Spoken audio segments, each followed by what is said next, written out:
반드시 성취되는 언약 기도라는 제목으로 말씀 증거하겠습니다.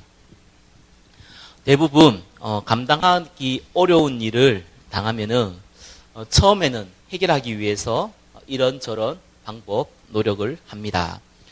그러다가 안 되면은 포기하거나 포기하는 것이 일반적인 불신자의 모습입니다. 신자도 비슷합니다. 처음에는 이런저런 방법으로 노력합니다. 그러면서 하나님께 기도하죠. 그런데 해결이 안 되는 겁니다. 그러면 보통 많은 분들이 불신앙에 잡히게 됩니다. 하느님이 나를 축복하시고 나를 인도하시고 이런 말들은 맞는 말이지만 사실상 내 속에는 상관이 없는 말이 되기 시작합니다. 해봐도 안 된다. 기도했는데 안 된다. 이렇게 불신앙에 많이 잡혀버립니다. 항상 저와 여러분들이 꼭 기억해야 됩니다. 기도는 하나님의 말씀이 성취되는 건데 저와 여러분의 입장에서 기도할 때에 하나님의 계획이라는 게 있습니다. 그것을 우리가 분명하게 구체화되지 아니했다면은 그 계획을 계속해서 묻는 것이 실제 기도입니다. 우리가 하나님의 말씀이 나를 통해서 성취되는 것이 기도인데 그 말씀이 구체화되는 것이 하나님의 계획이거든요. 그것이 내가 발견이 안 됐단 말입니다. 어떤 큰 사건과 문제 가운데 또 발견해 나가야 되는데 발견이 안 됐단 말이에요. 그러면은 우리는 그걸 물어야 됩니다. 왜 하나님께서 이런 일을 벌이셔서 어떻게 하기를 원하시는가? 라는 질문은 저와 여러분이 진짜 해야 될 기도 제목입니다. 땅끝까지 이르러 증인된다는 원리적인 하나님의 계획이 있는데 실제로 나에게는 우리에게는 문제와 사건이 감당하기 어려운 일도 벌어집니다. 그때 하나님의 계획을 묻는 거죠. 그때 어떻게 하면 이것을 해결할 수 있을까라고 우리가 시도를 하는 것이 아니라 하나님의 계획이 무엇입니까? 라고 질문하는 것이 기도입니다.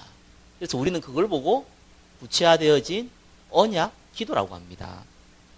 그러면은 하나님이 증인되는 분명한 말씀은 주셨지만 땅끝까지 이르러 증인되는 응답의 말씀은 주셨지만 지금 일어나는 내 상황과 또 문제와 사건 가운데 하나님의 계획이 구체화되어질 때 우리는 그것을 붙잡고 기도하는 겁니다.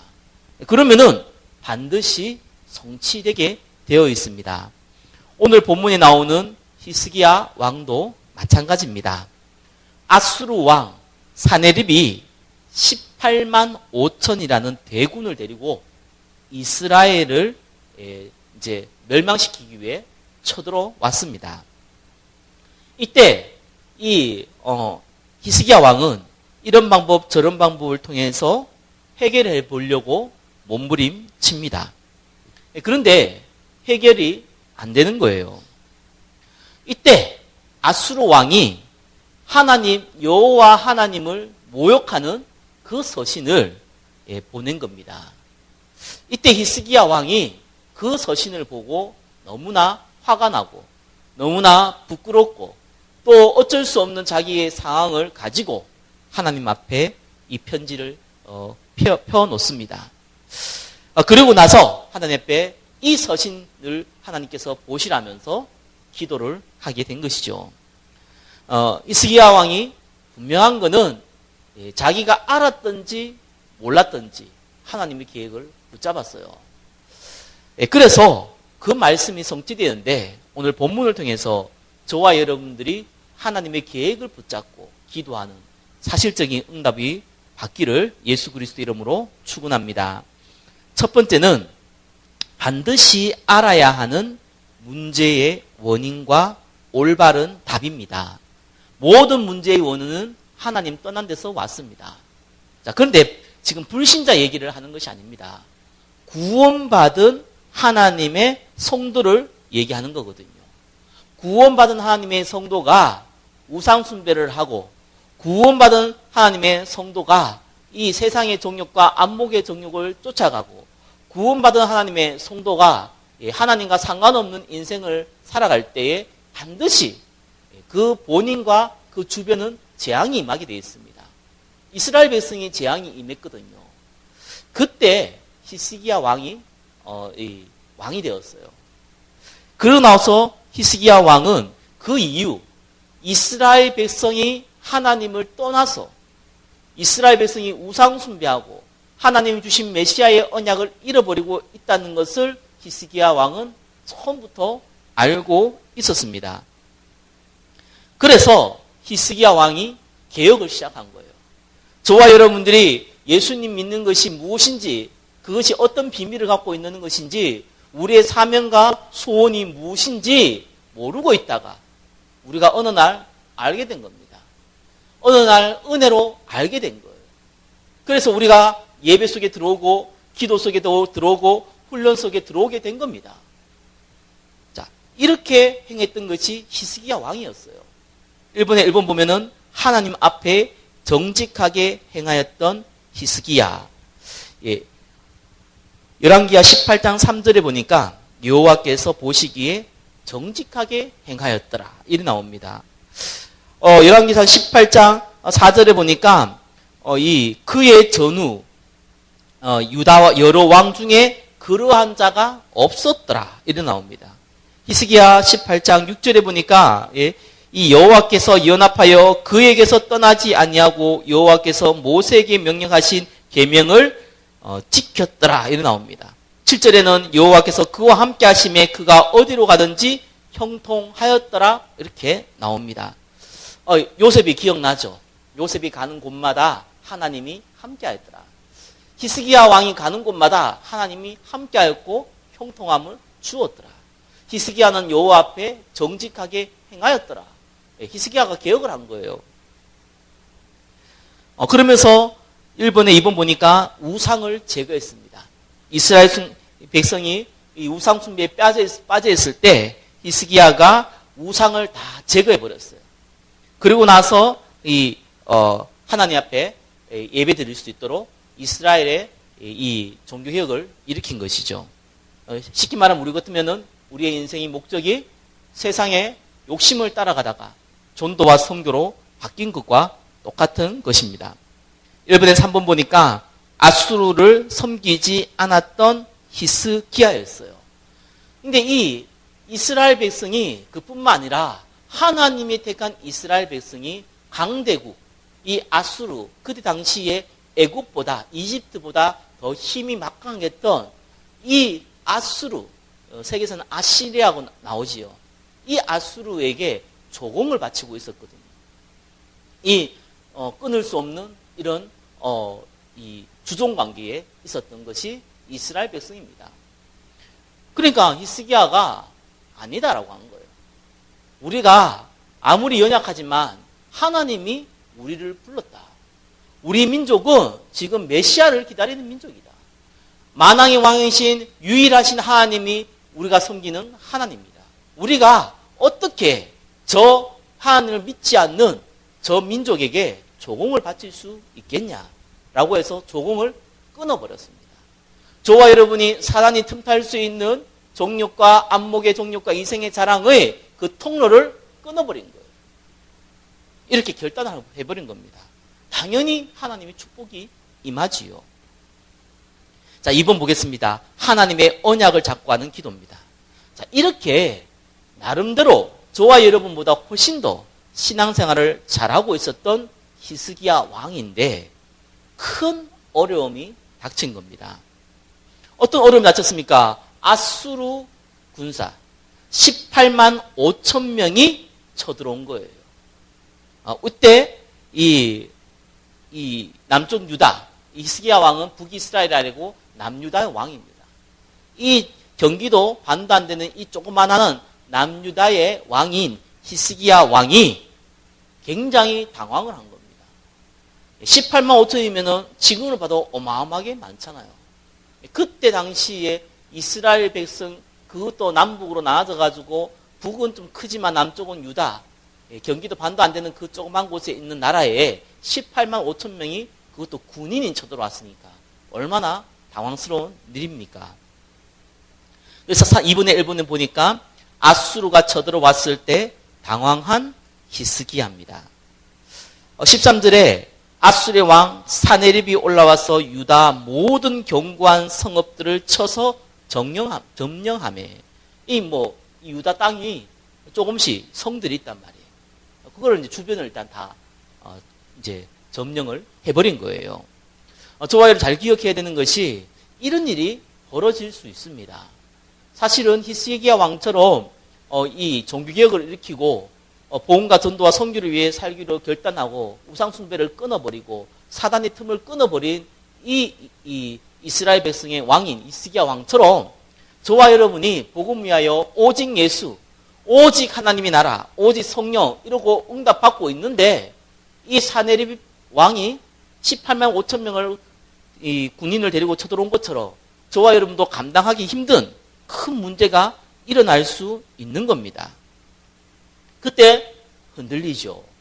아무리 믿음 좋은 사람도 이때는 흔들릴 수밖에 없는 거예요. 왜요? 감당 안 될 것 같거든요. 도저히 감당 안 될 것 같거든요. 이래서 이 히스기야 왕이 그때 육신적인 정신을 차립니다.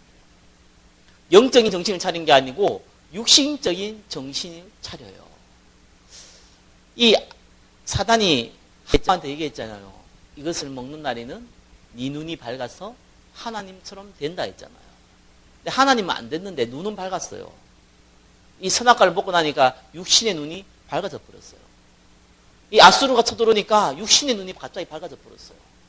오직 하나님께서 이 땅을 축복하신다. 이거는 형이사학적인 거고 개념적인 거라면은 지금 아수르 군사가 쳐들어온 거는 현실적인 거거든요. 육신의 눈이 밝아진 겁니다. 그래서 18장 14절에 보니까 금방 히스기야 왕은 아수르에게 서신을 이 사신을 보냅니다. 그래서 뭐라고 그랬냐? 우리가 잘못했다. 성경에 이렇게 나옵니다. 우리가 범죄하였나이다. 무슨 죄를 지었습니까? 그죠? 전혀 죄를 짓지 않는데 이 겁이 나니까 우리가 당신께 범죄하였나이다. 나를 떠나 돌아가소서. 왕이 내게 짐지우는 것. 왕이 우리에게 이 땅을 다 바치라면은 모든 조공을 다 바치라면 우리가 다 바치겠습니다. 그러니까 돌아가 주십시오. 예, 모든 걸 다 할 테니까 제발 살려만 주십시오. 라고 대화를 하기 시작합니다. 그러니까 이 아수르 왕이요 뭐라 그랬습니까? 금을 요구한 거예요. 예, 근 30달란트, 은 300달란트 이거를 바치라는 거예요. 예, 금 30달란트는요 1kg입니다. 1000kg예요. 1kg가 1000kg. 1톤입니다. 금 1톤이면 도대체 얼마큼 많은 겁니까? 예, 은도 300달란트, 1만 kg예요. 이걸 달라고 한 거예요. 이 유다왕이 무슨 금이 그만큼 있겠어요. 그러니까 이제 성전에 있는 벽에 붙어있는 금딱지부터 다 뜯어가지고 이 아수르 왕 사네립에게 바친 겁니다. 이제 돈을 실제로 돈까지 준 거죠. 어마어마한 돈을 모아가지고 있는 거 없는 거 다 뜯어 모아가지고 왕에게 온 거예요. 그런데 이 히스기야 왕이 겁이 나니까 그래도 아수르가 쳐들어올 수 있잖아요. 그러니까 어떻게 했냐면은 저 이집트에게 원병을 요청했어요. 여기 아수르 왕이 쳐들어왔다.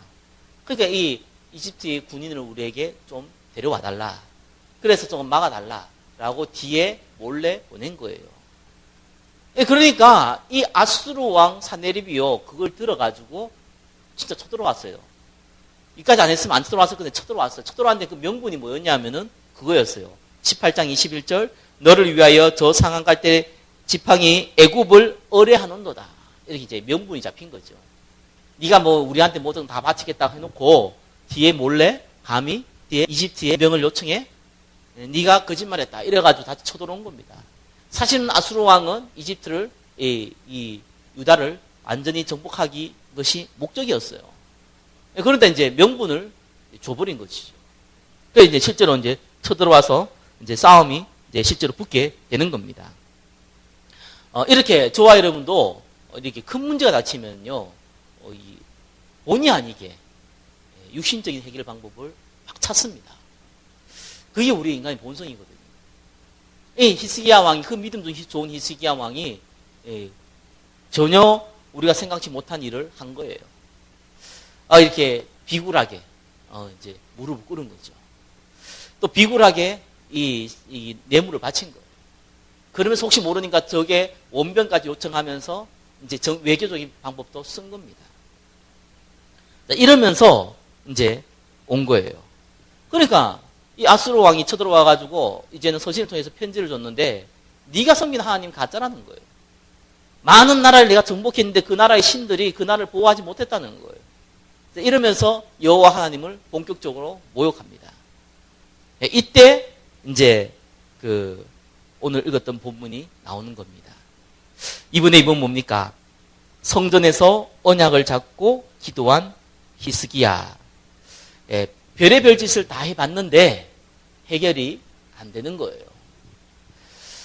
그러면서 이 아수르 왕이 치욕적인, 하나님을 모욕하는 치욕적인 그 편지를 받아보고 나서 히스기야가 이때 영적인 눈이 열린 거예요. 영적인 정신을 차린 거지요. 아수르 왕이 쳐들어왔을 때는 너무 당황해서 육신의 눈이 갑자기 밝아졌는데 이제는 그 당황한 일을 도저히 해결 불가능하다고 생각되니까 이제 그때서 영적 눈이 밝아졌어요. 참 우리도 똑같은 것 같아요. 문제 당하면은 이걸 해결하기 위한 육신적인 눈이 돌아가는 것 같습니다. 근데 육신적인 거 해봐도 안 되거든요.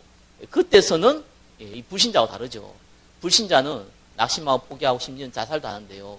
구원받은 하나님의 성도는 재밌어요. 이 성령의 역사입니다. 이 방법 저 방법 다 해봤는데 안 될 때는 무릎을 꿇어요. 그게 구원받은 사람의 특징이에요. 신기하죠? 안 되니까 살려달라고 이제 하나님께 무릎 꿇는 겁니다. 그 무릎을 꿇으면서 기도한 겁니다. 기도할 때 저와 여러분들이 오늘 읽었던 본문 열왕기하 19장 19절에 이 얘기를 했어요. 우리 하나님 여호와여 원하건대 이제 우리를 그의 손에서 구원하옵소서. 그리하시며 이 얘기가 나옵니다. 천하 만국이 주 여호와가 홀로 하나님이신 줄 알리이다 하니라. 이렇게 나옵니다. 이게 보통 얘기가 아니에요. 히스기야가 알고 했는지 모르고 했는지는 모르겠어요. 근데 정확하게 하나님 계획을 붙잡은 게 이 구절이거든요. 하나님이 전하에 우리가 섬기고 있는 이스라엘이 섬기고 있는 여호와 하나님만 참 하나님이시다. 저와 여러분이 섬기는 이 예수 그리스도만 참된 구원자다. 라는 것이 저 사람들이 알게 하옵소서. 야, 전도와 선교죠. 열방 가운데 메시아의 그 언약이 전달되는 것이 하나님의 계획인데 지금 이 아수르가 어마어마한 군대를 데리고 쳐들어온 그 계획이 뭐였냐? 그것도 불신앙하고 그것도 이렇게 우상 숭배하고 있는 이스라엘을 쳐들어온 게 아니라 종교개혁을 일으키고 히스기야 왕이 하나님 앞에 정직하게 행하여 하나님의 축복을 받고 있는 그 상황에서 쳐들어왔단 말이에요. 그게 다른단 말입니다. 재앙 가운데 임한 문제가 아니거든요. 이거는 축복 가운데 임한 재앙으로 보이는 문제예요. 이건 재앙이 아닙니다. 이때 히스기야가 알고 했든지 모르고 했든지 진짜 하나님 계획을 붙잡은 거예요. 주 여호와가 홀로 하나님이신 줄 알리이다. 이 언약을 붙잡고 기도한 거죠. 그때 하나님이 그냥 응답하지 않고요. 이사야를 통해서 말씀하십니다. 하나님이 응답을 어떻게 줍니까? 기도하고 있는데 갑자기 음성이 들립니까? 그 방법을 하나님 쓰실 수 있겠죠. 그냥 그건 정상적인 방법이 아닙니다. 왜? 귀신도 그렇게 하니까요. 우리가 뭐 기도하고 있는데 갑자기 뭐 돈벼락이 떨어지거나 이런 일이 벌어진 게 아니거든요. 그건 악한 영들이 하는 일이에요. 하나님은 그런 방법으로 쓰실 수 있는데 그런 방법을 안 쓰십니다. 이사야라는 선지자를 통하여서 저와 여러분에게 예배를 통해서 저와 여러분에게 하나님의 말씀을 통해서 응답을 하십니다. 그러면서 뭐라고 얘기했습니까? 이사야가 히스기야에게 보내 이르되 열왕기상 19장 20절에 보니까 이스라엘 하나님 여호와의 말씀이 내가 아수르 왕 사네립 때문에 내게 기도하는 것을 내가 들었노라. 이렇게 얘기해요. 하나님 들었다는 거예요. 그거를 이사야 통해서 알려줍니다. 예, 하나님 말씀을 통해서 깨닫게 해주시는 거죠. 간단한 거죠. 우리가 문제 사건 벌어지만 이거는 하나님의 계획이다. 이건 전도하기 위한 계획이다. 이건 내 그릇을 키우기 위한 계획이다. 이건 선교하기 위한 계획이다. 이거는 하나님이 새로운 응답의 문을 주기 위한 계획이다.